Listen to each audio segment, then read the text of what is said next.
Death penalty being sought for triggerman in the death of Philip Paulswell's daughter and baby mother.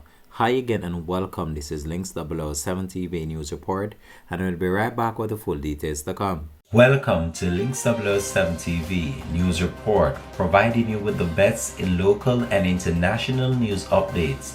This is a place where you can get the most reliable and informative news information. Links 007 TV News Report. Welcome back and thanks for joining us. This is Links 007 TV News Report.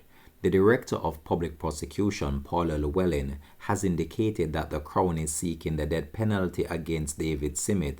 Simmet is alleged to be the triggerman accused of murdering Member of Parliament Philip Paulswell's 10-month-old daughter and the child's mother.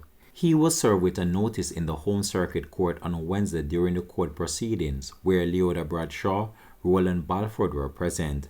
The other co-accused joined online. David Simmet, unrepresented, wishes the court to get him a lawyer.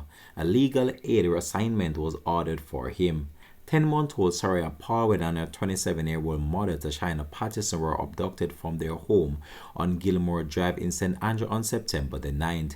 They were allegedly taken to East Kingston, shot and killed, and their bodies burnt. It's alleged that Leota Bradshaw, who also have a daughter for Mr. Philip Paulwell, went into a jealous rage after she found out that Mr. Paulwell got another female pregnant. This led her to order a hit on the mother and child. The police investigation continues. This has been Links 007 TV News Report. Thanks for watching.